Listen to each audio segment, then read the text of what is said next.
Ram Ram friends. ఒక మనిషి తన ఇష్టానుసారంగా రామమందిర ప్రాణప్రతిష్ఠానికి వెళ్ళినందుకు ఫత్వా జారీ చేశారు. ఫత్వా అంటే ఇస్లాంలో ఆదేశాలు జారీ చేయడం, ఒకరి మీద చర్యలు తీసుకోవడం, ఒక్కోసారి ప్రాణహాని కూడా చేయమని, మనిషినే లేకుండా చేయమని కూడా ఫత్వా జారీ చేస్తారు.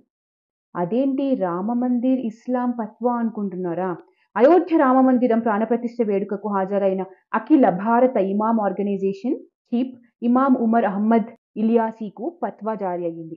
అయోధ్యలో బాలరాముడి ప్రాణప్రతిష్ఠ కార్యక్రమానికి హాజరైనందుకు తనకు ఫత్వా జారీ అయ్యిందని అఖిల భారత ఇమాం ఆర్గనైజేషన్ చీఫ్ ఇమాం ఉమర్ అహ్మద్ ఇలియాసీ పేర్కొన్నారు.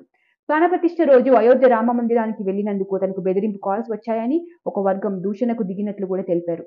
అతడిని బూతులు తిడుతూ చంపేస్తామని బెదిరిస్తూ కాల్స్ వస్తున్నాయని సామాజిక మాధ్యమాల వేదికగా తనను వ్యక్తిగతంగా ఫత్వా జారీ అయింది అని అన్నారు.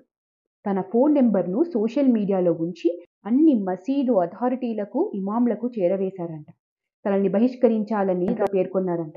తన క్షమాపణ చెప్పాలని, తన పదవి నుండి వైదొలగాలని అందులో ఉందంట.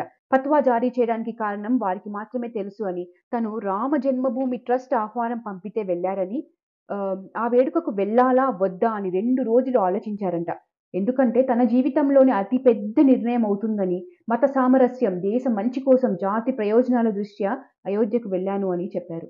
తనకు ఫత్వా జారీ చేసే అధికారం ఎవరికీ లేదు అని, అక్కడి ప్రజలు స్వాగతం పలికారని, సాధువులు, ప్రముఖులు సంతోషం వ్యక్తం చేశారని, ఆలయ ట్రస్టు తన నిర్ణయాన్ని స్వాగతించింది అని, తను ప్రేమను పంచడానికి అక్కడికి వెళ్లారు అని, కల నెరవేరింది అని, మన ప్రార్థనలు, ఆచారాలు, మతం, కులం, విశ్వాసాలు వేర్వేరు కావచ్చు కానీ మన అతిపెద్ద మతం మానవత్వం. నేను ఎలాంటి తప్పు చేయలేదని, కాబట్టి క్షమాపణ చెప్పే ప్రసక్తే లేదు అని, తనకు ఫత్వా జారీ చేసే అధికారం ఎవరికీ లేదు అని, ఇది భిన్నత్వంలో ఏకత్వం గల సర్వధర్మ సంభవ్ భారత్, ప్రధాని మోదీ నాయకత్వంలో దేశం పురోగమిస్తుంది అని, చంద్రుడిపై భారత్ కాలు మోపింది, విశ్వగురు కావడానికి చేస్తున్న ప్రయాణంలో మనమంతా ఒకటిగా బలంగా ఉండాలి, ఇది అందరి భారత్, అందుకే ఇది గొప్ప దేశం అని ఇలియాస్ పేర్కొన్నారు.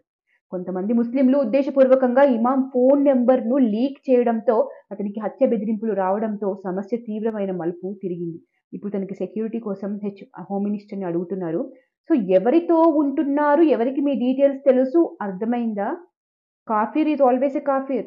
ఇక్కడ కాఫీర్ కాకపోయినా కూడా రామ మందిరానికి వెళ్ళాడు అని మొబైల్ నెంబర్ షేర్ చేశారు, ఫత్వాలు జారీ చేశారు, చంపేస్తామని బెదిరిస్తున్నారు.